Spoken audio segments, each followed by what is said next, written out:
The check engine light had been mocking me for the last 10 miles when my truck finally gave up, sputtering to a stop just 2 blocks from Uncle Mike's auto shop. Maybe it was luck. Maybe it was fate. Either way, it changed everything. I'd always been close to Uncle Mike. After my parents died in the crash when I was 12, he stepped in, taught me everything about cars, about life. He even let me work at his shop through college.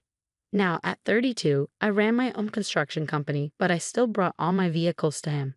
The inheritance from my parents would finally be released on my next birthday, just 3 months away. 20 years in a trust, growing to nearly $8 million. Sarah, my fiancée of 11 months, kept joking that we could have a dream wedding then. But I'd marry you if you were broke, she'd always add, kissing me. I wiped the sweat from my face as I walked toward the shop. August in Phoenix was merciless. The shop's front office looked empty, but I heard voices coming from the garage. I headed around back, using the side entrance like family always did. That's when I heard her laugh. Sarah's laugh was distinctive, a kind of musical giggle that had first attracted me to her at the coffee shop where we met. But she was supposed to be in Boston, presenting her research at an education conference. I'd even dropped her at the airport yesterday. I stopped at the partially open door. It's perfect timing, Uncle Mike was saying. The trust releases on his birthday, November 15th. And you're sure about the amount? Sarah's voice now, all business. Not a trace of the warmth I was used to. 7.8 million. Papers rustled. The old fool who set it up insisted on letting it grow until he was 33. Some nonsense about maturity. That old fool was my father, I whispered to myself, my hands clenching. Once he signs over control, Uncle Mike continued, we transfer everything offshore. By the time he realizes, we'll be gone. What about the wedding? A third voice, female, vaguely familiar. The perfect distraction, Sarah said. While everyone's celebrating, the transfers will go through. Mike handles the paperwork since he's the trust's co-executor, and by Monday morning. Boom, Uncle Mike laughed. 3 million for me is arranged, 3 for you and your sister, and we leave Danny Boy crying into his cheap beer. My vision blurred. Sarah's sister. That's who the third voice belonged to, Katie. She'd been the one who introduced us at that coffee shop. It had all been planned. He's such an easy mark. Sarah's voice dripped with contempt. So trusting. So eager to believe in love after losing his parents. All those stories about wanting a family of our own. That's enough. Uncle Mike's tone sharpened. We don't need the details. Sorry, but Sarah didn't sound sorry at all. It's just, do you know how hard it is? Playing the devoted teacher, pretending his construction worker stories are interesting. Thank God it's almost over. I must have made a sound, a breath, a step, something, because they suddenly went quiet. Did you hear something? Katie asked. I backed away from the door, my mind racing. Down the alley, my phone was still in my broken-down truck. Along with the engagement ring, I planned to surprise Sarah with when she got back from her conference. A 3-carat diamond that had belonged to my mother. Check outside, Uncle Mike ordered. I moved faster, ducking behind a dumpster as footsteps approached the door. My heart pounded so hard I was sure they'd hear it. Nothing. Katie's voice faded as she went back inside. Just that piece of junk truck broken down up the street. My truck. They'd see it eventually and realize I was nearby. More voices from inside, but I wasn't listening anymore. 20 years of trust in Uncle Mike crumbled like desert dust. 11 months of loving Sarah burned away in the Arizona heat. I pulled out my phone and dialed the one person I could trust. Martinez, my foreman, answered on the first ring. Joey, I need you to pick me up. Now, and bring your cousin. Your uncle's shop. Yeah, how'd you know? GPS tracking on the company truck you're driving, boss. Been watching it sit there for 10 minutes. Problem? I looked at the open garage door where the people I trusted most in the world were plotting to steal everything I had. Big problem. And bring Carlos' camera, the good one he uses for job site documentation. 10 minutes. Joey paused. You okay, boss? No. I watched as Sarah came to the door, still beautiful in her summer dress, still wearing my grandmother's promise ring. But I will be. I stayed hidden until Joey's pickup pulled up, nice and casual, like he was just another customer. I slipped around the building and jumped in. Drive, I said, circle the block. I need pictures of every car in that lot. Carlos started shooting from the back seat. That your uncle's Porsche? The new one? Yeah. Bought it cash 3 months ago, right after Sarah and I got engaged. The pieces were falling into place now. And the Lexus? Sarah's sister's car. The same sister who'd accidentally run into us at that coffee shop. Get the plates. Joey kept driving, calm as always. Want to tell us what's going on? I filled them in quickly. Joey, who'd worked with me since I started the company 5 years ago, whistled low. Man, that's cold. What's the play? First, we document everything. Then, I pulled out my phone again, scrolling through contacts. Remember that private investigator who helped us with the lumber theft last year? Rodriguez? Yeah, she's good. Call her. I want to know everywhere Sarah's been this week. Definitely not Boston. And your uncle? I thought of all the summers I'd spent in his garage, learning about engines while he told me stories about my dad. All lies, probably. Everything. Bank records, phone logs, offshore accounts. If he's been planning this, there's a trail. And then, Joey caught my eye in the rearview mirror. Then we play along. A plan was forming. Let them think they're winning. Until November 15th. Your birthday, Joey nodded. When the trust pays out. Exactly. I watched as we passed the shop again. Sarah was outside now, phone to her ear, probably crafting another lie about her conference. They want to play games. Fine, but they forgot something important. What's that, boss? I thought of all the construction projects I managed, all the complex problems I'd solved. I might work with my hands, but I learned strategy from the best. The uncle who was about to learn he wasn't the only one who could play the long game. They forgot that trust goes both ways. I pulled out my mother's ring, the one I planned to give Sarah. And once it's broken, there's no fixing it. Rodriguez worked fast. Within 48 hours, she had a complete report. I sat in her office, looking at surveillance photos spread across her desk. Your fiancée wasn't in Boston, Rodriguez said, tapping a photo. She was in the Cayman Islands with your uncle, meeting with banks. The photo showed Sarah and Uncle Mike entering an offshore bank, both wearing business attire. The timestamp was from 2 days ago, right when Sarah was supposedly giving her teaching presentation. There's more, Rodriguez continued. Your uncle's been moving money. Small amounts, nothing suspicious on their own. But over the last year, she handed me a spreadsheet. Almost $800,000 transferred to various accounts. Since right before I met Sarah. Exactly. And here's the interesting part. Katie, Sarah's sister, she's not really her sister. They worked together before, running similar schemes in Florida and Texas. My hands clenched around the papers. Previous targets. 2. Both men with large inheritances coming. Both engaged to Sarah, or Amanda, as she was known then. Both left broke. I thought of all Sarah's perfect qualities, her love of classic cars, which connected her to Uncle Mike, her dream of having a big family, which she knew I wanted after losing my parents, her job teaching underprivileged kids, which appealed to my desire to help others. All carefully crafted lies. The good news, Rodriguez said, is they got sloppy this time. Got too confident. We have recordings from the shop, banking records, even their travel documents. More than enough for fraud charges. No, I stood up, a plan crystallizing. Not yet. I want them to think they're winning. Rodriguez raised an eyebrow. Dangerous game. They played me for 11 months. I can play them for 3. That night, Sarah called from her conference. The presentations went amazing. She gushed. I wish you could have been here. I looked at the photo of her in the Caymans, forcing warmth into my voice. Tell me all about it. She spun an elaborate tale about fictional educators and imaginary workshops. I made appropriate noises of interest, all while Joey and Carlos set up surveillance equipment in my house. I was thinking, I said when she finished, maybe we should move the wedding up. Before my birthday. A pause. Tiny but noticeable. But honey, the trust. We'd have so much more to work with after. I don't care about the money. I just want to start our life together. Another pause. I could almost hear her scrambling to adjust her plan. Let me talk to the wedding planner, she said finally, see what's possible. After hanging up, I turned to Joey. Got all that? He nodded, adjusting the recording equipment. Every word. Man, she's good. Almost believed her myself. That's how they succeed. I stared at the engagement photos on my wall, all perfectly staged happiness. Question is, how good are they at spotting a con? The next few weeks were a masterclass in deception. I played the eager fiancé, completely bought into Sarah's lies. I even asked Uncle Mike to help manage the trust transition, watching him try to hide his smirk.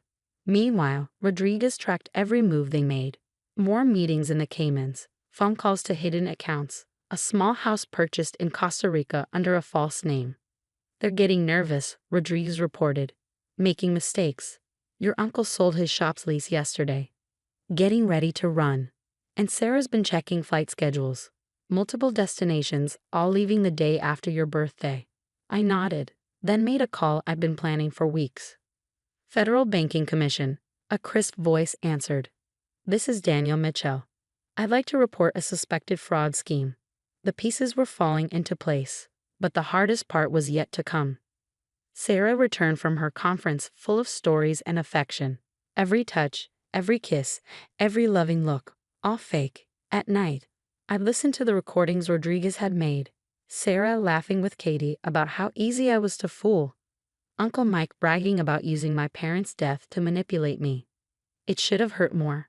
Maybe I was just numb. 3 weeks to the wedding. Sarah exclaimed over dinner. And then your birthday right after. So much to celebrate. I reached across the table, took her hand.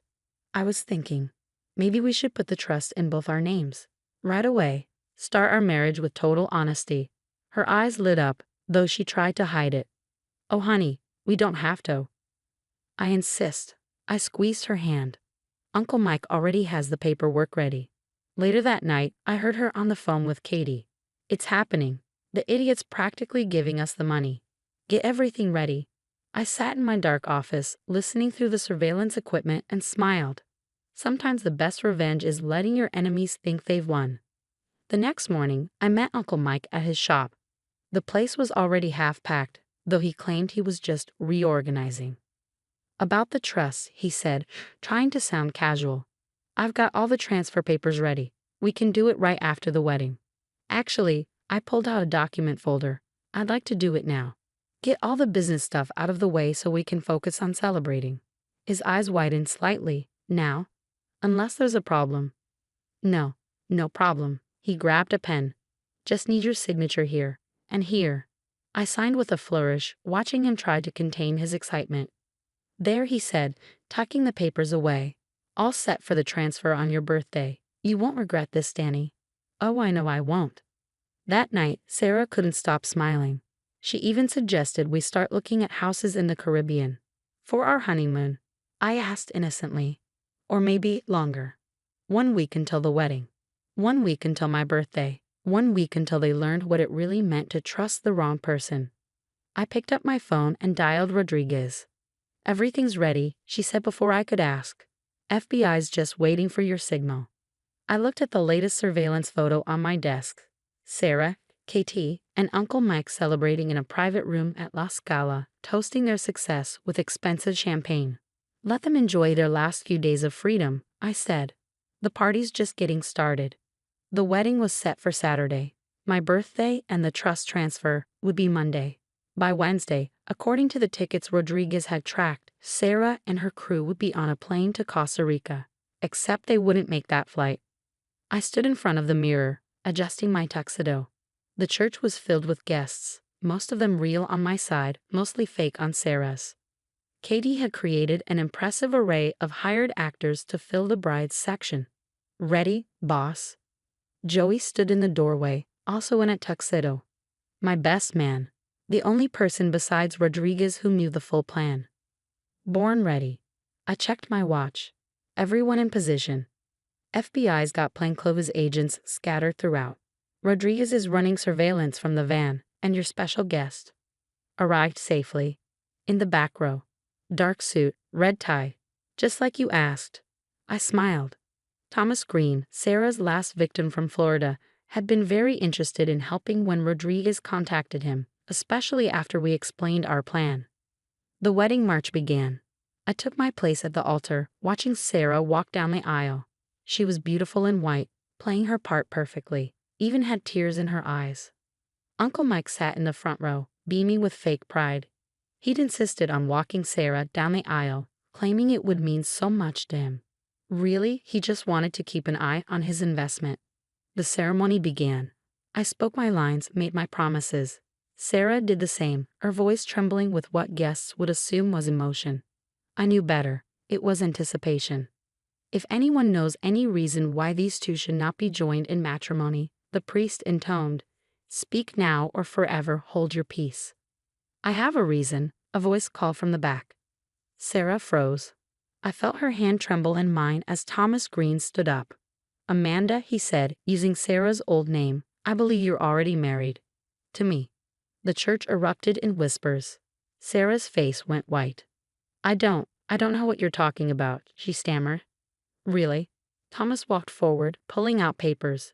"Because these marriage certificates from Florida say otherwise. Along with these bank records showing how you and Catherine emptied my accounts right after." Katie jumped up. "We need to go." "Nobody's going anywhere," Rodriguez announced, standing up in her bridesmaid's dress. FBI agents throughout the church stood, blocking the exits. Uncle Mike tried to run. Joey and Carlos caught him before he made it 2 steps. "Daniel," Sarah turned to me, eyes wide and pleading. "Baby, I can explain."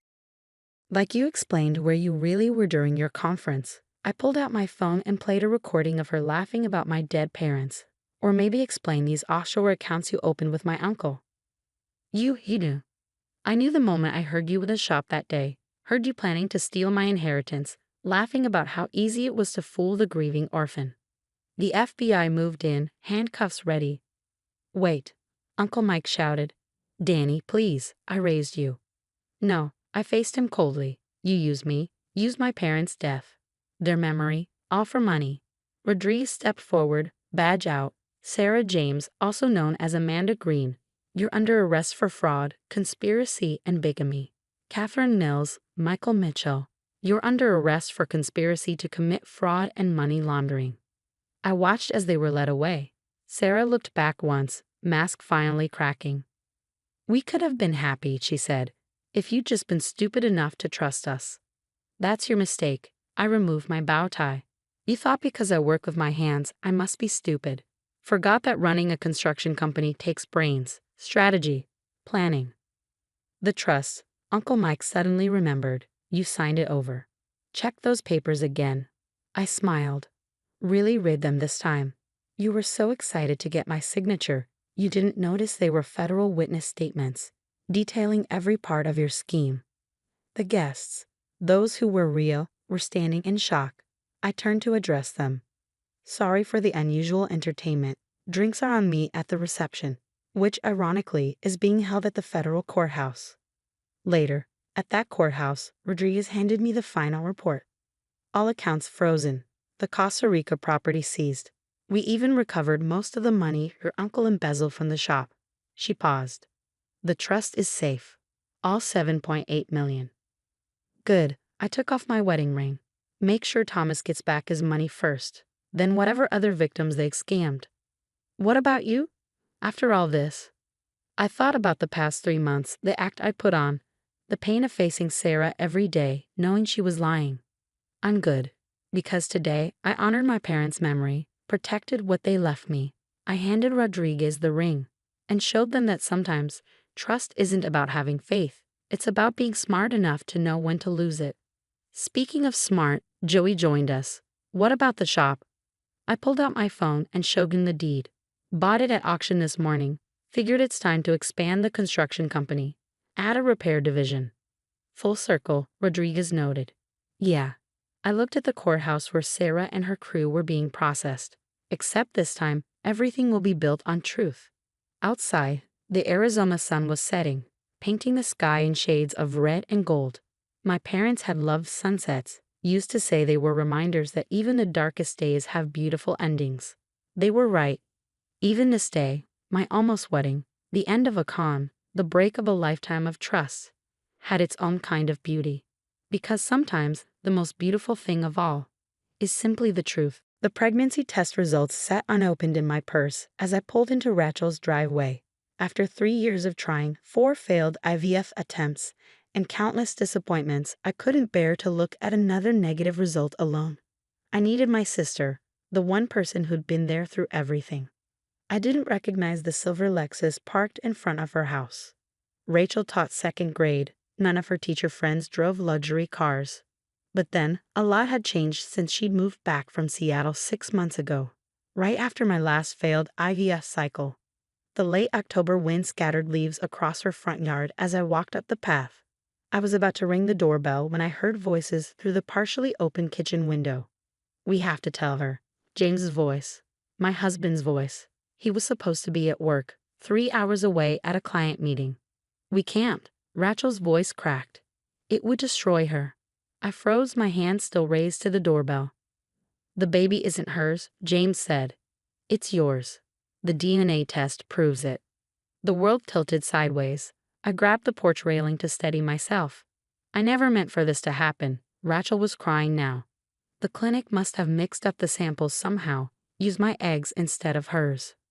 "That's not what happened, and you know it." James's voice was harsh. "We have to tell her the truth. About everything." My sister's next words came out as a whisper. "She can never know about us, James. Never." The pregnancy test in my purse felt like it was burning through the leather. I've been so excited to tell them both, my sister and my husband, the two people I trusted most in the world. "Now, I'm 4 months along," Rachel continued. If we don't tell her now, it'll be worse later. The baby could look like you, or me." The baby? My hand drifted to my own stomach, where just this morning I felt the first fluttering movements. The miracle pregnancy my doctor couldn't explain. The baby James and I had prayed for. Except it wasn't James's baby at all. And the father wasn't some anonymous sperm donor from the fertility clinic. My legs gave out. I sank onto the porch steps, their voices still drifting through the window. "I'm keeping it," Rachel said firmly. "I know it's selfish, but after losing David in the accident, this baby might be my only chance." David, Rachel's husband, killed in a car crash 2 years ago. Was that when it started? Had my sister and my husband been? Emma deserves to know why her IVF treatments kept failing. James's voice had softened. Why the embryos never took? Because they weren't viable.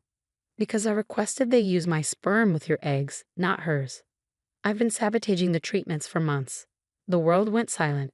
Even the wind seemed to stop. All those nights I cried in James's arms, blaming myself for our infertility. All those times he held me, telling me we'd keep trying, that it would happen when it was meant to. All lies. "You did what?" Rachel sounded as horrified as I felt. "James, how could you?" "I couldn't keep living the lie, pretending I didn't love you. Watching you move back here, knowing you were carrying my child." "Get out." Rachel's voice turned to steel. "Get out of my house." "Rachel." I said "Get out."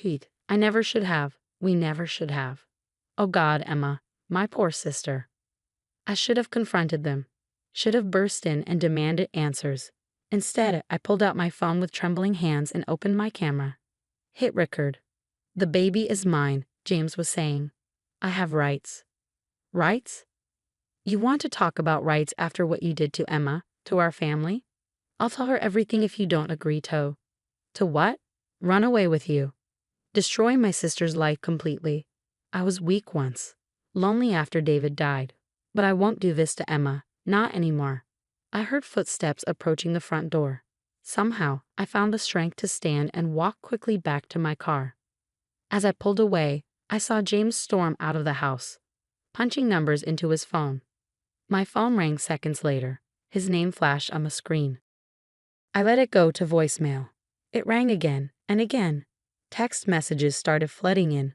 "Emma, where are you? We need to talk. Please answer your phone. I can explain everything." I turned off my phone and drove. I had no destination in mind, but somehow I ended up at Riverside Park, where James and I had our first date 5 years ago, where he proposed under the old oak tree. The pregnancy test was still in my purse. With shaking hands, I finally opened it. Positive. 2 pink lines that should have been the happiest sight of my life. My baby, not a miracle at all, but the product of my husband's betrayal with my own sister. I sat on a park bench, watching young families walk by. A pregnant woman held hands with her husband, both of them laughing at their toddler's antics. That should have been my life, my happy ending. My phone was still off, but I knew what I had to do. I pulled out my laptop, I always carried it for work, and logged into our joint accounts. The ones James thought I never checked because he handled all the finances. Transfers to a private account, regular payments to the fertility clinic that didn't match our treatment schedule, a hidden credit card with charges at hotels, restaurants, jewelry stores. How long? How many of our fertility treatments had been fake? How many times had he met my sister while I was home, crying over another failure? A new email popped up from Rachel. Emma, please call me. I need to tell you something important. I closed the laptop, turned my phone back on. 67 missed calls and messages. But I didn't call James or Rachel. Instead, I called the one person who'd warned me about James years ago, the one I dismissed as jealous and bitter. Linda, it's Emma. Remember when you caught James with someone at the Marriott last year and I didn't believe you? I need to know everything you saw. My best friend's voice was gentle. Where are you? I'm coming to get you. First, I need you to help me do something.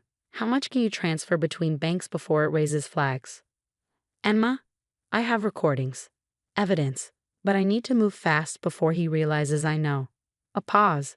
Then, give me 20 minutes. Don't do anything until I get there. I ended the call and placed both hands on my stomach.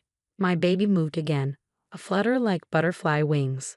It's just you and me now, little one, I whispered. And we're about to teach your father and aunt what happens when they bet against the wrong woman. Linda found me still sitting on that park bench, my hands protectively curved around my stomach.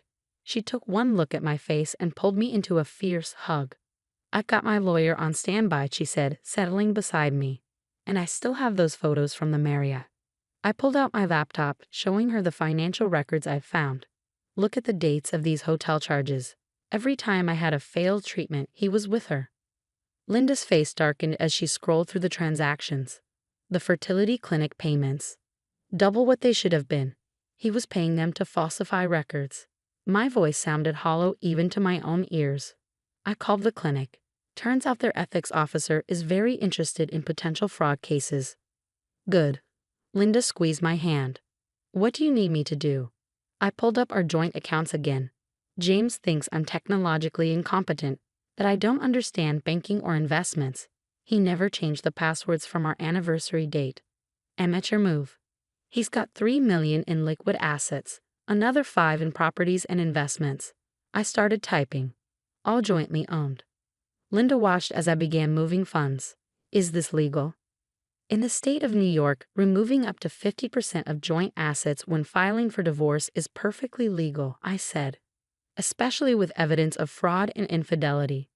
My phone buzzed again. James. This time, I answered. Emma? Thank God. Where are you? I've been worried sick. Have you checked the bank accounts? My voice was ice. Silence. You should do that now, James. I'll wait. I heard fumbling. Typing. Then. What have you done? Emma, whatever you think you know. I know everything. The recordings are quite clear. You and Rachel might want to speak more quietly next time you discuss your affair and your deliberate sabotage of my fertility treatments. More silence. The clinic's ethics board has some interesting questions about certain payments. The IRS might too. And I'm sure your law firm's partners would love to hear the recording of you admitting to medical fraud. Emma, please. His voice cracked. Let me explain. You have 30 minutes to pack a bag and leave our house. Anything you haven't taken by then will be donated to charity. You can't do this. That's my house too. Check your email. My lawyer's already filed for divorce and an emergency injunction based on emotional and financial abuse. Given the evidence, the judge was quite sympathetic. Evidence? What evidence? Everything, James. The hotel receipts, the hidden credit cards, the fake clinic payments, the recordings. Did you really think I was as stupid as you treated me? Linda gestured to her watch. Time to end this. Oh, and James, tell Rachel I've sent copies of everything to David's parents. They've always wondered why she moved back so suddenly. Now they'll know she was sleeping with her sister's husband while their son was barely cold in his grave. I hung up as he started to protest. Linda nodded approvingly. Brutal. What's next? My phone buzzed with a text from Rachel. Please let me explain. It's not what you think. I shove Linda the message. Now we go to my house. I want to be there when he leaves. You sure that's safe? I patted my purse. The police are already on their way. Anonymous tip about potential domestic violence during a divorce confrontation. It should arrive right about when he does. We pulled up to my house just as James's BMW screeched into the driveway.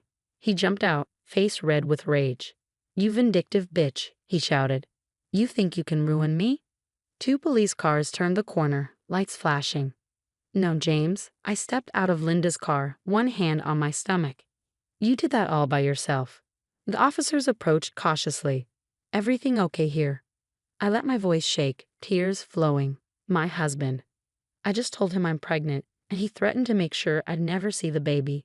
James's face went white. What? You're 4 months along. I turned to the officers. I have recordings of him admitting to medical fraud and threatening me. And now he's here, screaming. Sir, step away from the lady.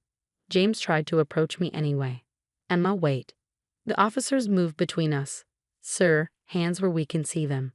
Linda filmed everything on her phone as they escorted James away from the house. He looked back once, face twisted with desperation. The baby, is it? Yours? I smiled coldly. I guess you'll have to wait for the paternity test. Just like I'll have to wait to see if your baby with my sister is a boy or a girl. His face crumpled as the officers put him in the car. Rachel's Lexus appeared at the end of the street but stopped short when she saw the police cars. Through the windshield, I could see her crying. I pulled out my phone and texted her. Don't worry, sis, I won't tell anyone about the baby. That's your burden to carry. But if you ever contact me or my child again, every person you know will receive copies of those recordings. She drove away without responding. Linda helped me pack some essentials. You can stay with me as long as you need. Just for tonight. I looked around at the house James and I had shared. Tomorrow I'm calling the realtor. I don't want anything he's touched. And the baby? I touched my stomach gently. This little one deserves better than a father who could do this. Better than an aunt who could betray her own sister. Speaking of betrayal, Linda hesitated. Are you really not going to tell anyone about Rachel's baby? No need. I pulled up an email on my phone. The fertility clinic's investigation will reveal everything. And once his law firm drops them, James won't be able to afford child support for either baby. Rachel will have to explain to everyone why she's keeping her sister's husband's child. Linda whistled softly. Remind me never to cross you. I learned from the best. I managed a small smile. James always said I was too trusting, too naive. He taught me to be ruthless instead. As we drove away, I saw James being released from the police car, standing alone in front of the house he'd never enter again. My phone buzzed one last time. A message from his law firm. Mrs. Harrison, we've received some concerning information. Please call us regarding your husband's partnership status. I deleted it without responding. There would be more messages tomorrow, more fallout to manage. But for now, I had my freedom, my baby, and the satisfaction of knowing that sometimes karma works through bank transfers and police reports. 5 months later, I sat in my new apartment overlooking Central Park, reviewing the final divorce settlement. James had lost everything: his law partnership, his reputation, and most of his assets. The fertility clinic scandal had made national news, leading to investigations at other clinics across the country. My phone lit up with a text from Linda. Turn on channel 4. Now. Rachel was on screen, standing outside her house. Looking haunted and thin despite her obvious pregnancy, the headline scrolled beneath. Local teacher resigns amid fertility clinic scandal. Ms. Wilson has resigned from her teaching position, the reporter announced, following revelations of her involvement in the Mountain View fertility clinic fraud case. Her brother-in-law, former partner at Preston and Myers Law, James Harrison, faces potential criminal charges. I turned off the TV. Rachel had lost everything too: her job, her reputation, even her relationship with our parents. Mom and Dad hadn't spoken to her since the truth came out, and David's parents had publicly denounced her in their small hometown. Another text from Linda. You okay? Better than okay, I typed back, rubbing my very pregnant belly. Just finished decorating the nursery. My daughter kicked, strong and healthy. The doctors called her a miracle, given the stress of the divorce. I called her my salvation. The doorbell rang. My new doorman's voice came through the intercom. "Ms. Harrison, your parents are here." I buzzed them up, watching as Mom rushed to hug me while Dad lingered awkwardly by the door. "The nursery is beautiful," Mom said, looking around the pink and gray room. "Have you decided on a name?" "Victoria." I smiled. "It means victory." Dad finally spoke. Rachel called again. "She's due next week." "I know." The private investigator I'd hired kept me informed. "She's having a boy." "Emma?" Mom took my hand. "She wants to make amends, says the guilt is eating her alive." "Good." I met their eyes steadily. "It should." "She's still your sister," Dad said quietly. "No," I pulled my hand away. "She stopped being my sister the moment she chose to sleep with my husband while watching me suffer through fake fertility treatments. She stopped being family when she let him torture me with false hope for months." They couldn't argue with that. "The investigators found 6 other couples," I continued. 6 other women James helped manipulate at the clinic. Also, he could hide his affair with Rachel. Some lost their life savings, their marriages, their only chance at having children. Mom wiped away tears. "We never thought she could."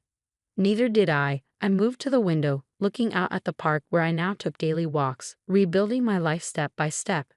But that's the thing about betrayal. It shows you who people really are. My phone buzzed, an email from James's criminal attorney begging for a meeting. Apparently, facing potential federal fraud charges had humbled him. I deleted it without reading further. "What about the baby?" Dad asked. "Rachel's baby. He'll be your child's brother." "Half-brother," I corrected. "And no, he won't be. Victoria will never know them. That's my gift to her, freedom from their poison." The baby kicked again, and I smiled. Every kick was a reminder that despite everything James and Rachel had done, they failed. I was having my baby, on my terms, without their toxic presence. "I have something to show you," I said, leading them to my home office. On the wall hung my new degrees, the online business and finance courses I'd completed during sleepless pregnancy nights. Next to them was my new business license, Harrison Consulting, specializing in helping women achieve financial independence during divorce. "You did all this while pregnant?" Mom sounded awed.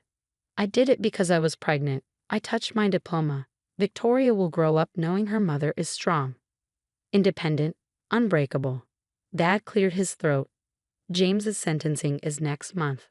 "I know. The prosecutors want me to speak at the hearing." I turned to them. "I'm going to tell the judge to show mercy." They looked shocked. "Not because he deserves it," I explained, "but because holding on to hate hurts me more than it hurts him.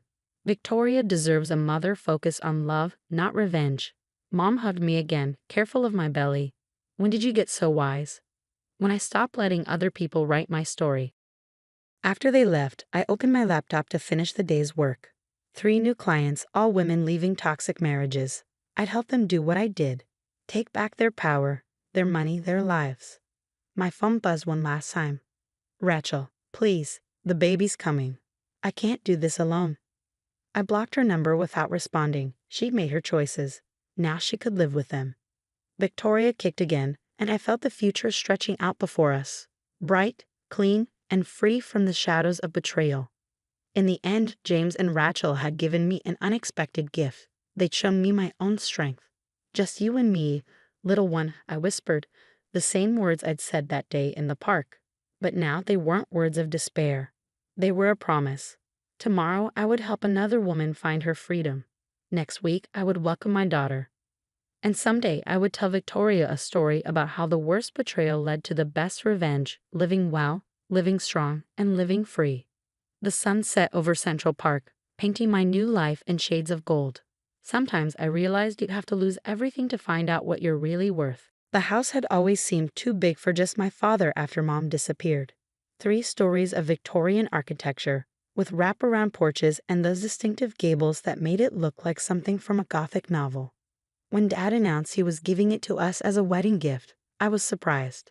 He'd always been protective of the place, especially the master bedroom, which had remained locked since that summer in '87.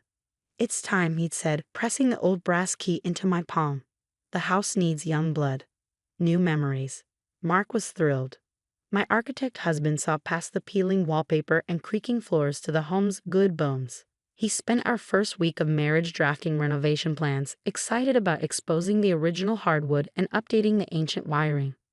"We'll start with our bedroom," he declared, rolling out blueprints on the dining room table. "That wallpaper has to be from the 70s. I didn't tell him it was actually from 1986, Mom's last project before she vanished. The first week of renovation went smoothly. Mark took time off from his firm to work on the house, and I split my time between unpacking and my job at the local library. The rhythm of hammers and the scent of sawdust became familiar companions. Then came the day Mark broke through the first wall. I was cataloging books when my phone buzzed. Mark's text was brief. "Come home." Now, I found him in what would be our bedroom, covered in plaster dust, holding a yellowed envelope. The wall behind him gaped open, revealing the dark space between the studs. "I found this," he said, handing me the letter. "There's more."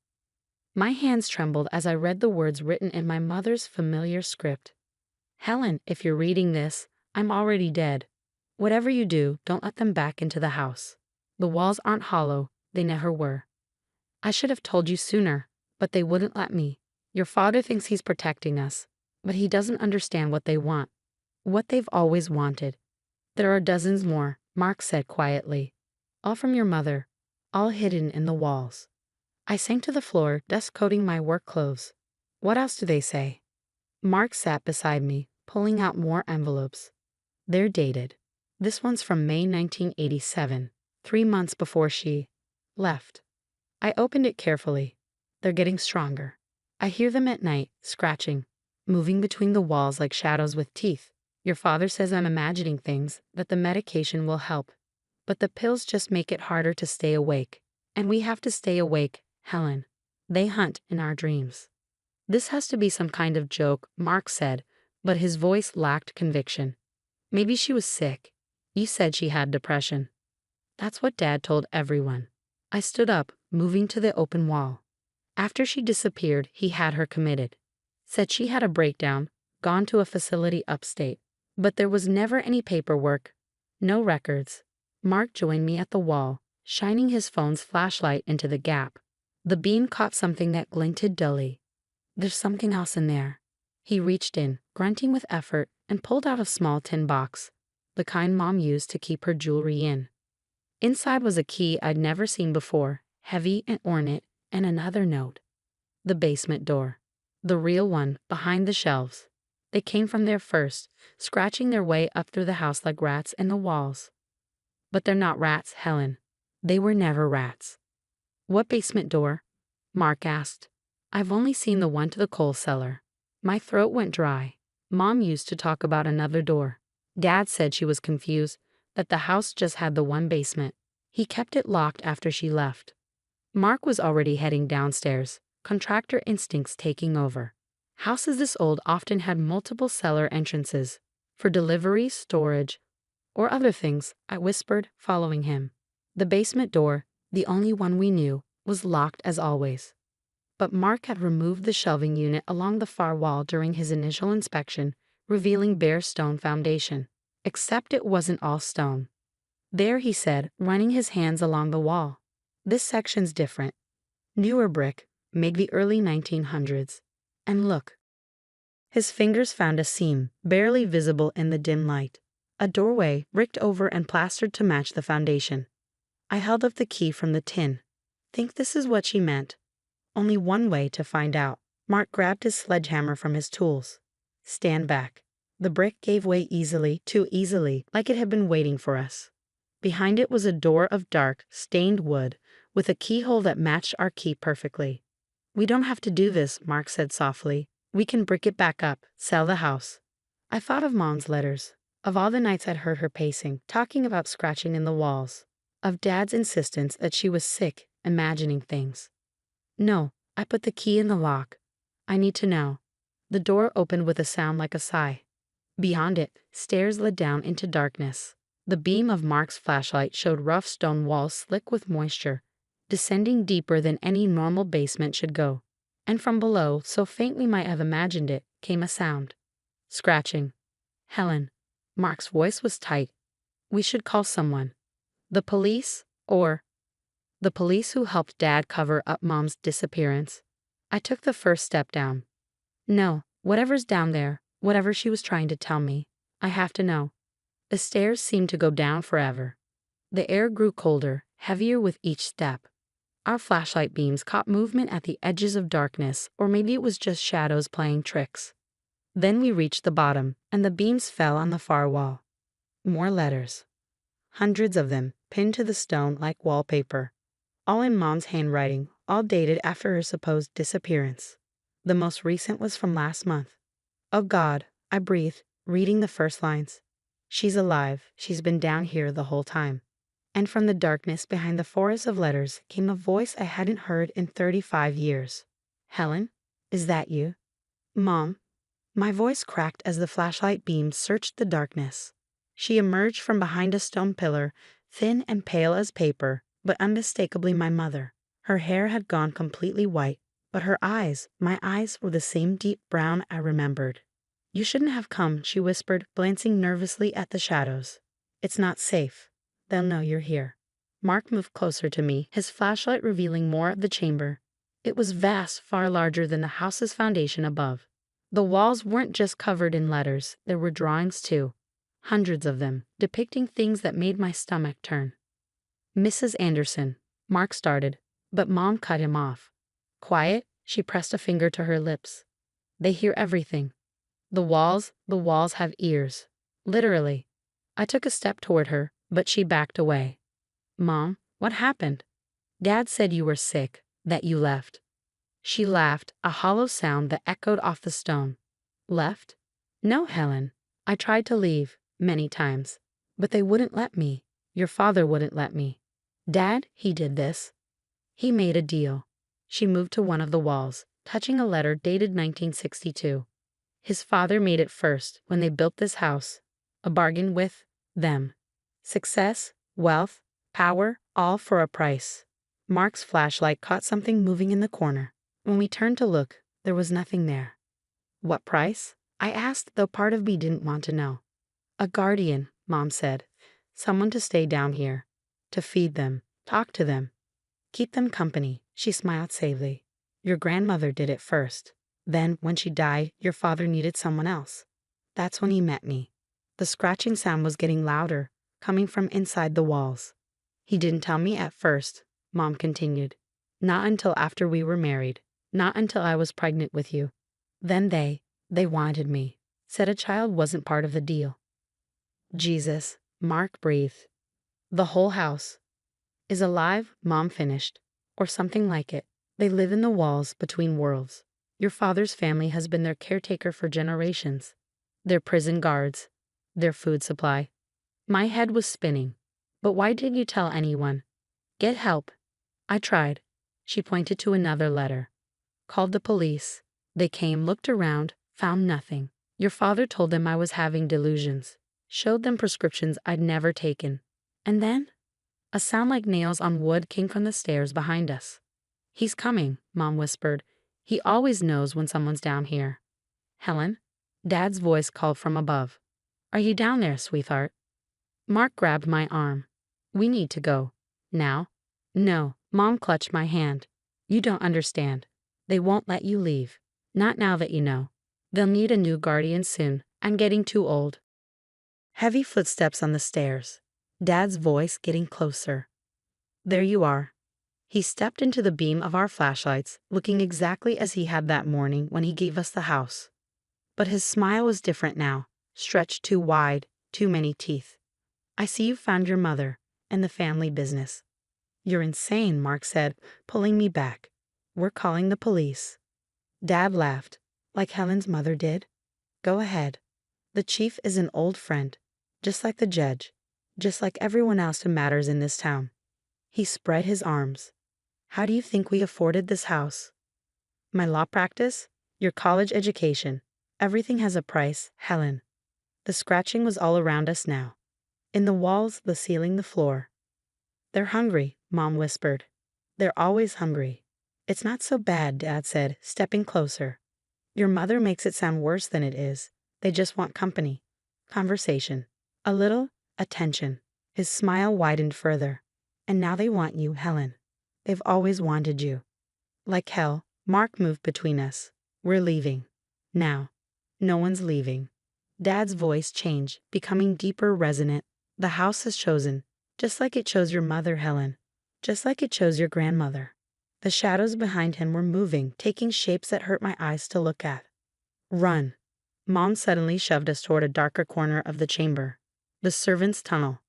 Behind the shelf. We ran. Behind us, Dad's laugh became something inhuman. The scratching turned to screeching, and the shadows. The shadows came alive. Mom slammed a hidden door behind us, sealing off the nightmare. We were in a narrow tunnel, barely wide enough for one person. "Where does this go?" Mark gasped as we ran. "The woods," Mom panted. "Half a mile. I found it years ago, but I couldn't leave. They would have just found someone else. Found you, Helen." The tunnel seemed endless. Behind us, things scraped and scratched at the door. Finally, fresh air. We emerged into the forest behind the house. The night sky a blessing after the darkness below. "The house," I said, turning to Mom. "We have to destroy it. Burn it down." She shook her head. "Fire won't work. Nothing works. The house isn't the prison, it's the door. They're locked into our world through it, through the bargain. The only way to end it is to break the bargain," Mark finished. "How?" A howl echoed from the tunnel. Dad's voice, but not Dad's voice. "The library," Mom said quickly. "Your grandmother's journals. She hid them in the false bottom of the reference desk. Everything about the original deal, how it was made." More howls. Closer. "Go." Mom stepped back toward the tunnel. "I'll hold them off. Give you time." "Mom, no. I had 35 years to plan this, Helen. To wait for someone who could end it. Find the journals. Break the bargain." She hugged me fiercely. "Save us all." She disappeared back into the tunnel before we could stop her. Mark and I ran through the woods, the house looming behind us like a monster against the stars. Through the windows, shadows moved unnaturally. "The library," I gasped. "We have to." "We will." Mark took my hand. "But first we need help. Real help." I thought of Mom, alone in the darkness for 35 years, of Dad's inhuman smile, of the things in the walls. Who would believe us? Someone will. Mark's jaw was set. Someone has to. Because I'm not letting the house take you. Not now. Not ever. Behind us, from the direction of the house, came a scream that shattered the night. Then another, and another. The bargain was calling, and we were running out of time. The library was dark when we arrived, but my key still worked. 15 years as head librarian had its advantages. Inside, the old building smelled of books and brass polish, normal, safe smells that seemed impossible after what we'd witnessed. "Reference desk," I said, moving through the shadows. "It's been here since 1902, same as the house." The massive oak desk was a fortress of drawers and cubbyholes. I'd worked at it for years, never knowing what lay beneath its polished surface. Never knowing my grandmother had hidden the truth there, waiting for someone to find it. "How do we find the false bottom?" Mark examined the desk with his architect's eye. "This thing's built like a tank." My flashlight beam caught something, tiny scratches around one drawer. Not the frenzied marks from the house, but deliberate. Letters. "Here." I traced them with my finger. "It's a name. Elizabeth Anderson." "Your grandmother?" I nodded, pulling the drawer open. Inside, yellowed index cards cataloged books long since replaced by computers. But the drawer itself. "It's too shallow," Mark said. "Compare it to the others." He was right. I pulled the cards out, feeling along the wooden bottom until, click, the false bottom lifted, revealing a leather-bound journal and a small box. "Dear Elizabeth," I read from the first page. "If you're reading this, I've failed to break the bargain, but perhaps you'll succeed where I couldn't, where none of us could." My phone rang, making us both jump. Dad's number. I answered on speaker. "Having fun at the library, sweetheart?" His voice was wrong, layered with other voices. "Your mother's being quite difficult. Always was. But you'll be different, won't you?" "What are they?" I demanded. "What does your family do?" "Progress requires sacrifice, Helen. America was growing. Industry booming. Our family had land but no power, no influence. Until my grandfather met them. The things in the walls. They needed a way into our world. We needed success. A simple trade. He laughed that horrible laugh again. A door for a door. Our house for their power. All it required was a guardian. Someone to feed them. Feed them what? Fear, pain, loneliness, such exquisite emotions. Your mother's been quite the feast these past decades. Mark grabbed the journal, flipping pages frantically. There has to be something. You have 1 hour, Dad's voices said. Then they start taking pieces of her. Small pieces at first. Come home, Helen. Accept your inheritance. The line went dead. Here. Mark pointed to a page. Your great-grandfather didn't just make a deal. He performed a ritual. Blood magic. I read quickly. The bargain must be sealed with the blood of the family, renewed with each generation. The house is the door, the guardian the key, but every door has a weakness. The foundation stones, Mark continued reading. 13 stones, 13 marks. Break the circle. Break the bargain. I finished. Something scratched at the library windows. Shadows moved against the streetlights. They're coming. I grabbed the journal and box.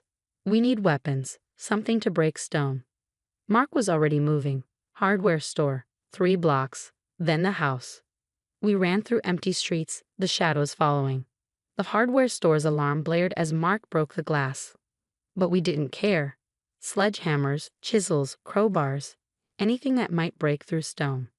The house was waiting when we returned. Every window blazing with sickly light, shadows writhing behind the glass. Dad stood on the porch, but he wasn't Dad anymore. His skin rippled like water, his smile impossibly wide. Welcome home, the thing wearing my father said. Mum's scream echoed from below. We ran. Not away this time, straight at the house. Mark's shoulder took the door off its hinges. The shadows reached for us but couldn't quite touch us. The journal had mentioned that they needed the guardian's permission to physically harm anyone of the bloodline. Down the basement stairs. Through the brick door that now gaped open like a wound. Mom lay in the center of the chamber, pale but alive. The shadows circled her like hungry wolves. The stones. I shouted to Mark. Look for marks. There, carved symbols on the foundation stones. 13 of them, forming a perfect circle around the chamber. How touching. Dad's thing stood at the top of the stairs. A rescue attempt. But you're too late. The bargain must be renewed tonight. Your mother's strength is almost gone. I lifted the sledgehammer. You're right, the bargain will be renewed. And I swung at the first stone. The crack was like thunder. The shadows screamed. Dad's thing stumbled. Mark hit the second stone. Then the third. Stop. Dad's voice mixed with inhuman shrieks. You'll doom us all. No, Mom whispered from the floor. Just you.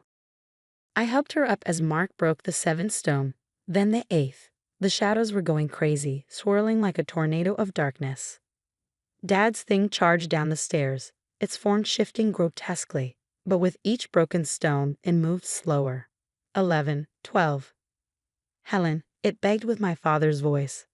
Please, we can share the power. Together. I met its eyes, my father's eyes, but with something else looking through them. Goodbye, Dad. The 13th stone shattered. Light exploded through the chamber. The shadows screamed one final time, and Dad's body collapsed like a puppet with cut strings. The walls themselves seemed to groan. Run, Mom pulled us toward the stairs. We barely made it out before the house imploded, collapsing in on itself like it was being swallowed by something vast and hungry. When the dust settled, nothing remained but a crater. Is it over? I asked Mom. She smiled, her first real smile in 35 years. The door is closed. They're gone. Mark held me close as we watched the sunrise. Sometimes inheritances are better left unclaimed, and sometimes the only way to honor family is to break the chains they forged. The diamond-encrusted chandeliers of the Grand Plaza Hotel ballroom sparkled almost as brightly as my sister's eyes when James slipped the ring on her finger. Sarah had worked so hard for this moment, putting herself through nursing school, working double shifts, and building a life despite our humble beginnings. She deserved this happiness. If only Diane Churchill would stop sneering from the front row. I watched James's mother from my position as maid of honor, noting how she clutched her Hermes bag like a shield against our family's perceived poverty. The woman hadn't stopped making subtle digs since the engagement was announced 6 months ago. At least the girl is pretty, she'd said at the engagement party, loud enough for Sarah to hear. The beauty fades faster than old money grows. What Diane didn't know, what nobody knew except my board of directors, was that I just completed a silent takeover of Churchill Industries. 3 years of careful planning, proxy purchases, and strategic investments had given me controlling interest in the company her late husband had built. The paperwork was finalized yesterday. On Monday, I'd be announced as the new CEO. But today was Sarah's day, and I intended to let her have it. At least that was the plan. Until Diane grabbed the microphone during the reception. "I'd like to say a few words about our new addition to the family." Her voice dripped with fake sweetness, her third martini evident in her slight sway. James tensed beside Sarah. "Mother, perhaps now isn't." "Oh, hush, darling." Diane waved him off. "We all know why she's here. A nurse from the wrong side of town, suddenly interested in my son right after he made junior partner." She laughed, the sound like breaking glass. "I did some digging, dear. Trailer park childhood. Food stamps. A father in prison. Did you think we wouldn't find out?" The room went silent. Sarah's face crumpled, tears threatening to ruin her perfect makeup. James stood, fury in his eyes, but his mother wasn't finished. "I won't have some poor trash gold digger ruining our family name. So here." She pulled out an envelope, tossing it onto their table. "A prenup. Sign it now, or the wedding's over." I'd spent years in corporate boardrooms facing down the worst kinds of business sharks. I learned to control my temper, to play the long game. But watching my baby sister's dream day shatter pushed me past my limit. "Enough." My voice cut through the silence as I stood. "You want to talk about family history, Diane? Let's talk." "Emily, don't," Sarah whispered, but I was already moving. "You know what I did before coming here?" I picked up the prenup, making a show of examining it. I was reviewing some interesting documents about Churchill Industries, particularly the company's founding in 1982. Diane's face paled slightly. "That's none of your—" "Did you know," I continued, raising my voice to address the shocked guests, "that the initial capital came from an embezzlement scheme? That Richard Churchill stole from his first company to start his own?" I smiled at Diane. "Of course you did. You were his secretary then, weren't you? Before the convenient divorce from his first wife." "How dare you?" Diane stumbled forward. "You know nothing about—" "I know everything, Diane. Every shell company, every cooked book, every skeleton in the Churchill closet. Would you like me to continue?" James was staring at his mother, realization dawning. "Mom, what is she talking about?" "She's lying," Diane spat. "This trash and her trash sister are trying to ruin us." I pulled out my phone and brought up an email. "This is from your company's board of directors, dated yesterday." Should I read it aloud? The part of the new majority shareholder. For the first time, fear crept into Diane's eyes. You're bluffing." "Emily," Sarah stood, touching my arm. "What's going on?" I handed her the phone. Let her read the email confirming my new position. Watched her eyes widen. "You see, Diane," I turned back to my sister's tormentor. "While you were busy looking down on our trailer trash background, you missed something important. I took that childhood, watching our mother work 3 jobs, seeing our father destroyed by your husband's financial schemes, and I built something. Something big enough to buy your family's company right out from under you." The ballroom erupted in whispers. Diane swayed, her face ashen. "As of Monday morning, I'm your new boss, and we're going to have a very interesting conversation about your position with the company." "You can't," she started. "I can. I did. And if you don't sit down and shut up for the rest of my sister's wedding, I'll start that conversation right now." Diane collapsed into her chair, the fight draining out of her. James looked between his mother and me, then turned to Sarah. "Did you know?" Sarah shook her head, tears flowing freely now. "I had no idea. Emily never. She always said she was doing well in business, but—" "I wanted to tell you," I said softly, "but I couldn't risk the takeover getting out. And I wanted you to have a real relationship with James, not one complicated by business." James surprised us all by laughing. "All this time, my mother was worried about gold diggers. And my fiancée's sister literally owns our company." He pulled Sarah close. "I'd say that makes us the ones marrying up." The tension broke. Guests laughed, then applauded. Sarah hugged me so tight I could barely breathe. "Why didn't you tell me?" she whispered. "Because you needed to know that James loved you for you, not for anything else." I wiped away her tears carefully, preserving her makeup. Now let's get back to your wedding. We can deal with Diane on Monday. As the music resumed and James led Sarah to the dance floor, I caught Diane's eye across the room.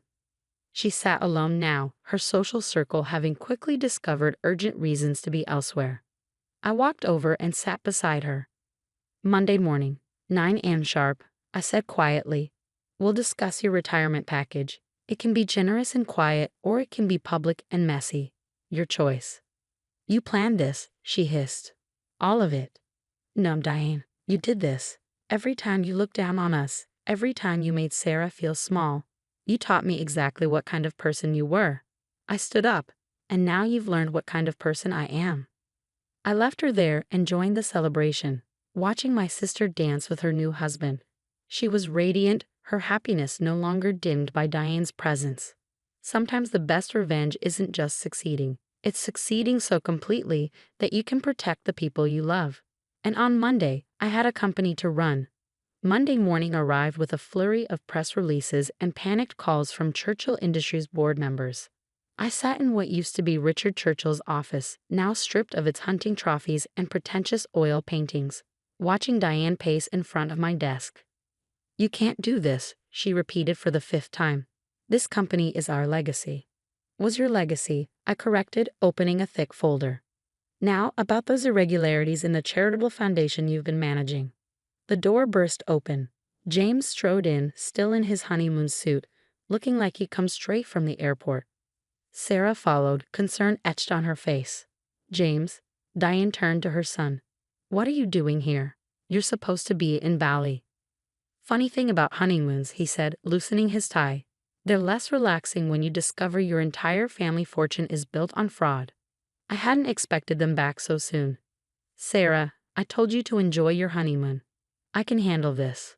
My sister gave me that stubborn look I knew too well. "This affects all of us now. We're family." "Family?" Diane laughed bitterly. "You've destroyed our family."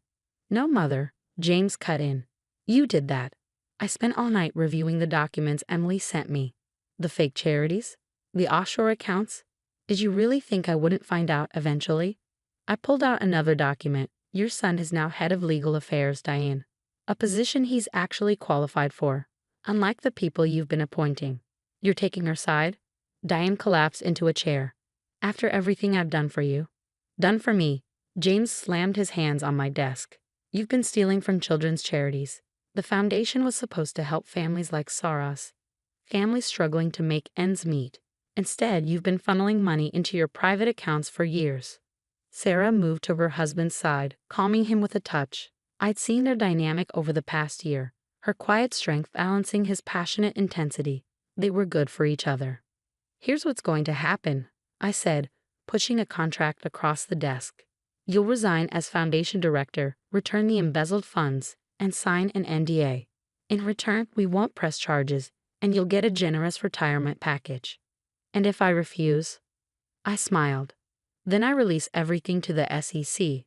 Every document, every transaction, every penny you stole from children who needed it." "You'd send your mother-in-law to prison?" Diane tried appealing to Sarah. "Darling, surely you don't want—" "Don't." Sarah's voice was steel. "Don't pretend to care about family now. My sister built something real. She helped people." "What did you build, besides lies?" Diane's facade cracked. For a moment, I saw past the designer clothes and society manners to the scared secretary who'd clawed her way up by any means necessary. "I did it for James," she whispered. "Everything was for James." "No, Mother." James sat beside her. "You did it for yourself, and now it's time to make it right." She signed. Of course she signed. People like Diane always choose comfort over conscience. As security escorted her out, she turned back one last time. "You think you've won? That you belong in this world?" "No, Diane," I replied. "I'm going to change this world, starting with your company." Once she was gone, James let out a long breath. "Well, that's one way to start a marriage." Sarah hugged him. "I'm sorry about your mother." "I'm not. Not anymore." He kissed her forehead. "But we should talk about what happens next. All of us." I nodded. "Churchill Industries needs restructuring. Real charitable work, ethical practices, better employee benefits. James, I want you overseeing the legal transformation. And what about us? Sarah asked quietly. Emily, you spent years planning this, keeping secrets. Are we done with that? The question hurt, but I deserved it. No more secrets. From now on, we do this together. As a family. A real family, James added. Not the kind my mother pretended we were. My phone buzzed. The board was waiting for their first meeting with the new CEO. Time to face the old guard, the men who let Diane and her husband run their corrupt empire for decades. Ready to shake things up? I asked them. Sarah grinned. The nurse and the lawyer helping the CEO rebuild a company. Sounds like a bad TV show. Or a good one, James smiled. Depending on how we write it. We walked into the boardroom together. The members, all men over 60, stared at us like we were children playing dress-up in their world. Gentlemen, I announced, let's talk about change. 3 months later, Churchill Industries had a new name, a new mission, and a new reputation. The charitable foundation, now run by Sarah alongside her nursing career, was actually helping families in need. James had restructured our legal department to fight for corporate accountability. Diane, last I heard, had moved to Florida. Sometimes she drunk-dialed James, alternating between threats and pleas. He stopped answering after the first month. The company's stock was up. Employee satisfaction was at an all-time high. And every morning, I got to work alongside the two people I trusted most in the world. You know, Sarah said one evening as we shared dinner in my office, I never thanked you properly for everything. You never had to. But I want to. She took my hand. Not just for the wedding or Diane, but for showing me that our background doesn't define us, that we can succeed without becoming like them. James raised his glass. To rewriting the story, and to family, the real kind. I looked at my sister, confident, compassionate, finally treated with the respect she deserved. At my brother-in-law, who'd chosen truth over privilege. At the skyline beyond my window, where our company's new logo stood as a beacon of change. To family, I agreed. Sometimes the best revenge isn't just winning, it's winning while staying true to yourself. And sometimes the greatest victory isn't in defeating your enemies, but in building something better from the ruins of their empire. Diane had called us trash. Instead, we'd become treasure, and we were just getting started. 6 months after the takeover, I learned that revenge has a way of circling back. Diane might have been in Florida, but she hadn't been idle. The first warning came during our quarterly board meeting. I was presenting our new ethical investment strategy when Trevor Phillips, one of the oldest board members, interrupted with a smirk. Fascinating presentation, Ms. Bennett. Almost as fascinating as these photos that arrived this morning. He slid a manila envelope across the table. Inside were surveillance photos of our father, not in prison where he was supposed to be, but walking free in Mexico. Along with documentation suggesting I'd been funneling company money to him. Diane says hello, Trevor added. I kept my face neutral, even as my heart raced. Is this a coup attempt, Trevor? Because I've got to say, it's rather amateur. Amateur, he laughed. Your father's mysterious release, suspicious transfers to offshore accounts, it's enough to trigger an SEC investigation. One that would tank our stock and your reputation. Sarah, who had been quietly observing from the corner during her lunch break, stood up. Except there's one problem with your story. James appeared in the doorway, right on cue, with 2 FBI agents. Our father died 3 months ago in prison, I said softly. These photos are fake, and those transfers were made by someone using stolen credentials, someone desperate enough to commit fraud. Trevor's smirk vanished. You can't prove. Actually, James interrupted. We can. See, when you're the head of legal affairs, people tell you interesting things. Like how a certain board member met with my mother in Miami last month. The FBI agents moved forward. Mr. Phillips, we have some questions about your recent wire transfers. As they led Trevor away, the remaining board members sat in stunned silence. I remained standing, my voice clear and firm. Anyone else receiving messages from Diane? No? Then let's continue discussing how we're going to help people instead of stealing from them. Later that evening in my office, Sarah poured 3 glasses of whiskey. How did you know? She asked. About Trevor and Diane. Because I know Diane, James answered for me. She always underestimates people she considers beneath her. Never thought we'd check Miami security cameras. I took a slow sip. She wasn't just trying to ruin me. She wanted to destroy everything we've built. The scholarship programs, the affordable housing initiatives, the medical clinics, Sarah added. Her pet project had been opening free clinics in underserved areas. All of it. I walked to the window, watching the city lights. But she made a mistake. She thought we'd play by her rules. James loosened his tie. You know she won't stop. Not completely. No, I agreed. But maybe it's time we ended this permanently. Sarah straightened. What are you thinking? Remember those offshore accounts Trevor mentioned? They're real, just not ours. I've been tracking Diane's hidden assets since the takeover. Everything she stole, every account she thought was secret. James whistled. That's why you kept her old assistant on payroll. Margaret was happy to help once I showed her the retirement package Diane had cheated her out of. I turned back to them. By tomorrow morning, every cent Diane stole will be returned to the foundation, with interest. She'll be ruined, Sarah said quietly. She'll be justice, James corrected. There's a difference. My phone buzzed. Diane's number. I put it on speaker. You think you're so clever, she hissed. But I made this company what it is. No, Diane. You made it what it was. We made it what it is. I looked at Sarah and James. Check your accounts. All of them. A moment of silence, then the sound of frantic typing. What have you done? Her voice shook. Justice, I replied simply. Goodbye, Diane. I hung up as her screams began. Sarah raised her glass. To karma. To family, James added. To both, I finished. The next morning, headlines announced the mysterious return of millions to various charities. Diane Churchill was notably unavailable for comment, having apparently decided to extend her Florida vacation indefinitely. 1 year after the wedding that started it all, we gathered for a different kind of celebration, the opening of the Bennett Churchill Memorial Hospital. Named not for Diane's family, but for our mother, who'd worked herself to exhaustion to give her daughters a chance at a better life. Sarah, now director of medical outreach, cut the ribbon. James stood beside her, their first child growing visible beneath her dress. And I watched from the podium, thinking about cycles broken and new legacies built. Someone once called us trash, I told the crowd. But trash is what you throw away. What we are, what everyone here is treasure. Something valuable. Something worth investing in. The applause was deafening. Later, a young girl approached Sarah during the reception. Is it true, she asked, that I can be a nurse even though my family's poor? Sarah knelt down, speaking with the same compassion that had first won James's heart. You can be anything, and we're going to help you get there. I caught James wiping his eyes and pretended not to notice. Sometimes the best revenge isn't just winning the game, it's changing the rules entirely.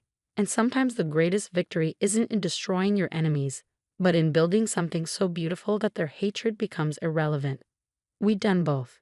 And somewhere in Florida, I hoped Diane was watching, because we weren't just succeeding. We were redefining success itself.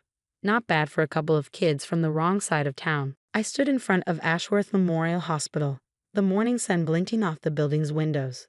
My fingers traced the nameplate on my white coat. Dr. Catherine Chen, head of cardiology. Soon, there would be a different title under my name. Chief Executive Officer and Owner. Dr. Chen. My assistant Michael appeared at my side. The board is assembled. Mrs. Ashworth is making her presence known. Of course she was. Victoria Ashworth had been making her presence known in my life for 3 years, ever since I married her precious son James. The fact that I was a successful cardiologist meant nothing to her. I was simply the woman who refused to quit my little job and start producing hairs. Did you hear?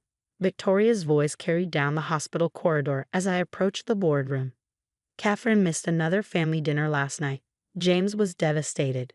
These mysterious meetings of hers. I checked my phone.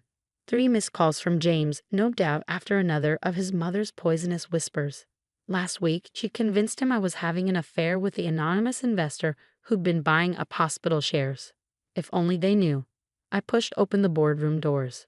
Victoria sat at her usual place, wearing her usual channel suit and disapproving expression. As the hospital's main benefactor, at least until today, she'd always treated board meetings as her personal court. Catherine, darling, she purred. How nice of you to join us. We were just discussing the hospital's future. Perfect timing then. I took my seat, nodding to Michael, who distributed folders to each board member. Because the future is exactly why we're here. Victoria's eyes narrowed as she opened her folder. What is this? Documentation of the hospital's change in ownership. I kept my voice professional, even as satisfaction warmed my chest. Effective immediately. The room erupted in whispers. Victoria's face flushed red. Impossible. The Ashworth family has controlled this hospital for 3 generations. No one has enough shares to. Actually, I interrupted, someone does. Over the past 2 years, an investor has been quietly purchasing shares. As of yesterday, they own 51% of Ashworth Memorial. The mystery investor, Victoria spat. Your lover, no doubt. Is this how you plan to destroy my family's legacy? The boardroom doors opened again. James walked in, right on cue. Mom? Catherine? What's going on? The staff said there was an emergency meeting. Perfect timing, honey. I stood up. Your mother was just asking about my mystery investor. Would you like to meet her? Her? Victoria's eyes widened. I pulled up a photograph on the presentation screen. A young woman in scrubs, covered in blood, working desperately over a patient. That's me, 15 years ago. The night your husband died, Victoria. The room went silent. James stepped closer to the screen, recognition dawning on his face. I was a resident then. I continued. Your husband, the great Thomas Ashworth, came in with a massive heart attack. I worked on him for 3 hours, but we lost him. You blamed me, said I was too inexperienced, too incompetent. You were, Victoria whispered. You killed him. No, Victoria. Your husband's arteries killed him, arteries clogged by years of ignoring medical advice. But that night changed me. I specialized in cardiology, determined to never lose another patient the same way. I clicked to the next slide. Bank statements, investment records. Every penny I earned went into 2 things. Advanced cardiac research and hospital shares. Slowly, quietly, building toward this day. James was staring at me. All those late nights, the meetings, were with investment bankers, lawyers, and the hospital board members who believed in my vision. I met Victoria's gaze. Not affairs, not suspicious activities. Just a doctor trying to save lives and improve her hospital. Your hospital. Victoria stood, shaking. This is my hospital. Not anymore. I distributed another set of documents. These are the changes that will be implemented immediately. Modern equipment, expanded research facilities, better staff support. You can't do this. Victoria turned to James. Tell her she can't do this. But James was reading through the proposals, his face a mix of emotions. These are incredible. A new cardiac wing, enhanced emergency services. All the things your father wanted to do, I said softly. All the innovations he planned before his death. I found his old notebooks, his dreams for this place. Victoria collapsed back into her chair. Thomas's notebooks. How did you? They were in the hospital archives. Your husband had a vision, Victoria. A vision you abandoned in favor of maintaining control. I moved to stand beside James, touching his arm gently. I never told you because I needed to do this myself. To prove that the resident you blamed wasn't incompetent. She just needed a chance to grow. The board members were nodding, examining my proposals with obvious approval. Victoria's influence had kept the hospital stagnant for years, more concerned with maintaining the Ashworth name than advancing medical care. All those family dinners I missed. I continued. I was here, saving lives. Those suspicious meetings, building a better hospital. The mystery investor. She's been here all along, trying to honor Thomas Ashworth's legacy better than his own family did. James took my hand, squeezing it. Why did you tell me? Because your mother convinced you I was suspicious just for being dedicated to my career. Would you have believed the truth? He flinched, knowing I was right. This is ridiculous. Victoria made one last attempt. The board won't stand for. The board already voted. Michael distributed the final documents this morning before you arrived. The changes are approved, effective immediately. Victoria stood again, grabbing her designer bag. James, we're leaving. Now. But James didn't move. He was still reading through my proposals, a slow smile spreading across his face. No, Mom, I'm staying. I want to hear my wife's plans for my father's hospital. Victoria's face contorted. After everything I've told you about her. That's the problem, he interrupted. I've been listening to what you told me instead of seeing what was right in front of me. As Victoria stormed out, the heavy boardroom doors slammed behind her. I felt 15 years of weight lift from my shoulders. Dr. Chen, Michael announced, your first meeting as CEO begins in 10 minutes. I looked at James, who nodded encouragingly. Actually, he said, I believe that's Dr. Chen Ashworth, and she has a hospital to run. Sometimes the best revenge isn't just proving people wrong, it's proving yourself right, and I was just getting started. Victoria's retaliation came faster than expected. By evening, local news websites were running a story, hostile takeover at Ashworth Memorial, family legacy under attack. I was in my new CEO office, reviewing staffing proposals when James rushed in. Have you seen what Mom's saying? She's claiming you manipulated hospital records to hide malpractice cases, that you used insider trading to gain control. I calmly opened my desk drawer and pulled out a thick folder. You mean these records? The ones showing your mother buried 3 malpractice suits against her preferred doctors? Or these stock purchase records, all perfectly legal and documented? James sank into a chair. You knew she'd do this. I spent 3 years watching your mother manipulate situations. Did you think I wouldn't be prepared? My phone buzzed. Michael sending an urgent text. She's in the lobby with reporters. Perfect timing as always. I turned on the office TV where local news was already showing Victoria holding court in our lobby. This hospital was built on the Ashworth name, she was saying, tears artfully glistening. My husband's legacy is being destroyed by an ambitious woman who cares more about power than patience. I pressed the intercom. Michael, implement Protocol V. James looked confused. Protocol V. V for Victoria. I stood straightening my lab coat.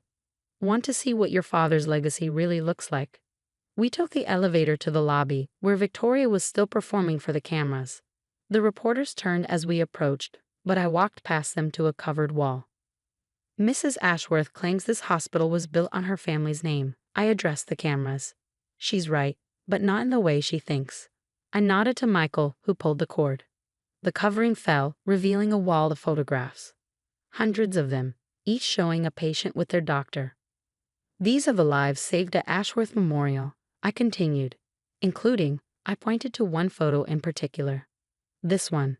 The reporters crowded closer. The photo showed a young girl in a hospital bed, smiling weakly at the camera. Beside her stood Thomas Ashworth himself. Sarah Mitchell, age 12.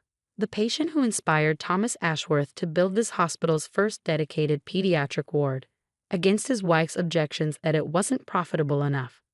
Victoria's face went pale. How dare you? Or this one. I moved to another photo. Robert Chen, my father, saved by Thomas Ashworth personally in 1992, the operation that inspired me to become a doctor. The cameras swung between us as Victoria's carefully crafted narrative crumbled. Thomas Ashworth believed in saving lives, not social status. In medical innovation, not maintaining appearances. I turned to face her directly. I have his journals, Victoria. Every hope, every plan you shut down because it might affect your social position. Those journals are private family property, she sputtered. Actually, James stepped forward, they're hospital property. Dad left them specifically to the hospital archives. I found the documentation this afternoon. Victoria's tears vanished, replaced by cold fury. James, you're choosing her over family? No, Mom, I'm choosing what's right, finally. The reporters scribbled frantically. Victoria made one last attempt. The board will never. The board has already approved our first major change, I interrupted. The Thomas Ashworth Center for Cardiac Innovation, funded by the money you've been using for hospital galas. That was the final blow. Victoria stormed out, leaving her designer handbag behind in her haste. The reporters swarmed us with questions, but I had more important matters to attend to. Dr. Chen Ashworth, a nurse called urgently. Emergency cardiac case incoming. I turned to James. Duty calls. He smiled. Go save lives. I'll handle the press. Hours later, after a successful emergency bypass surgery, I found James in my office reviewing old photographs of his father. He wanted the hospital to be more than a name, he said quietly. I remember him talking about it when I was young. before Mom convinced him to focus on reputation instead of innovation. I sat beside him. That's why I had to do this. Not for revenge, but for redemption. For every patient who needs more than just a prestigious hospital name. I should have seen it. He took my hand. All those nights you were working late, I let Mom convince me you were. Hey, I squeezed his hand. You see it now. That's what matters. My phone buzzed with an email from Victoria's lawyer, threatening legal action. I forwarded it to our legal team without comment. She won't stop, James warned. I know, but neither will I. The next morning, I called my first staff meeting as CEO. Hundreds of healthcare workers packed the auditorium, many of whom I'd worked alongside for years. Some of you may have seen the news, I began. Yes, ownership has changed, but our mission remains the same, saving lives. Only now, we'll have the resources and support to do it better. I outlined the changes, updated equipment, better staffing ratios, expanded research programs, everything Thomas Ashworth had dreamed of. One more thing, I added. In the lobby, you'll find a wall of photos. These represent our successes, our saved lives. But there's space for more. Many more. The applause was deafening. Later that day, as I did my rounds, an elderly patient grabbed my hand. Dr. Chen, she smiled. Or should I say, Dr. Chen Ashworth? I remember when Thomas saved my life 20 years ago. He'd be proud of you. I checked her charts, adjusted her medication, and continued my rounds. Because that's what this was really about, not ownership, not revenge, but carrying on a legacy of healing. Victoria might have controlled the Ashworth name for years, but Thomas Ashworth's true legacy lived in every life saved, every innovation implemented, every patient given a second chance. And now finally, his hospital could return to that mission. James found me that evening, still doing rounds. Mom's called every hospital board member, he reported. None of them took her calls. I smiled. Because they've seen the financial reports, the improvement plans, the future.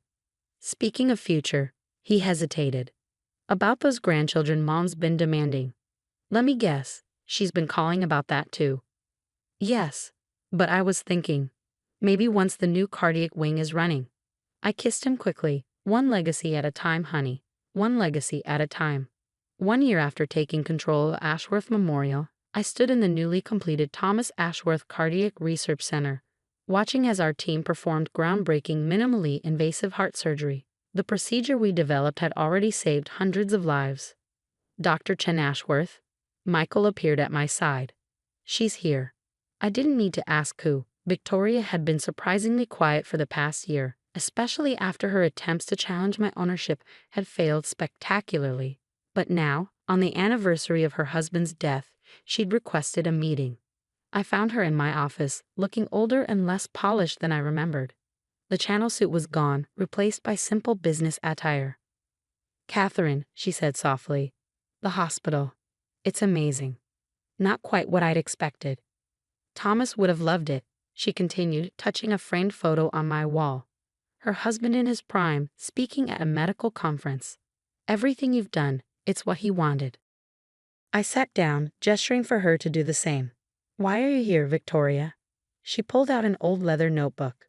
I found this in my attic. Thomas's original plans for the cardiac wing. I thought, maybe you could use it. My hands trembled slightly as I took the notebook.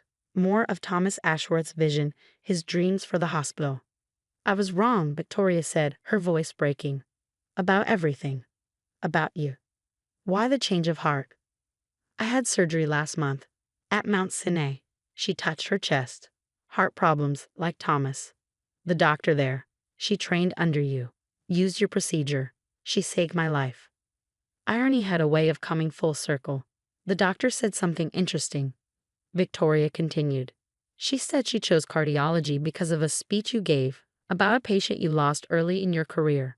About how that loss drove you to innovate. Thomas, I said quietly. Yes. Victoria wiped away a tear. You didn't kill my husband, Catherine. You honored him. While I was busy protecting a name, you were building his legacy. James chose that moment to enter, stopping short at the sight of his mother. Mom, what are you? Giving your wife something that belongs to her. Victoria stood. And saying goodbye. Goodbye, James moved closer. I'm moving to Boston. The Cardiac Research Center there. They want to implement Catherine's procedures. They need someone to help with fundraising, someone who understands the importance of innovation in cardiac care. I couldn't help but smile at the irony. And you're going to help them. It's time I did something worthwhile with the Ashworth name. She moved to leave and paused. Oh, and Catherine, congratulations. My hand instinctively went to my stomach, where a small bump was just beginning to show. How did you? A mother knows. She smiled sadly. And I hope I can be a better grandmother than I was a mother-in-law. After she left, James wrapped his arms around me, his hands joining mine over our growing child. Well, he said, that was unexpected. People can surprise you. I opened Thomas's notebook, his neat handwriting filling the pages with dreams we'd already begun to realize. Sometimes they just need the right motivation.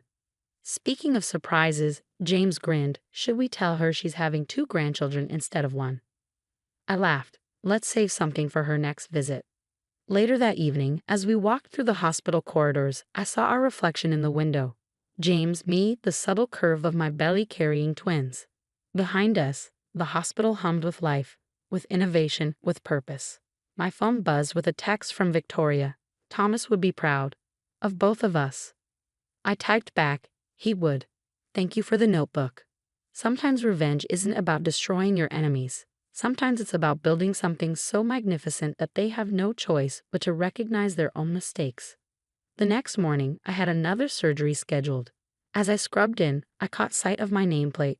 Dr. Catherine Chen Ashworth, CEO, Chief of Cardiology. But it was the smaller plaque beside it that meant the most. Every life saved honors those we couldn't save. Thomas Ashworth's death had shaped my career, driven me to excel, to innovate, to lead. Victoria's opposition had pushed me to prove myself beyond any doubt. And now, as I prepared to save another life, I realized that the best revenge wasn't in proving them wrong. It was in proving that I had been right all along.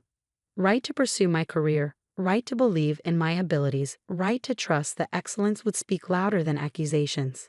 James watched from the observation room as I began the surgery, using the very procedure I'd developed.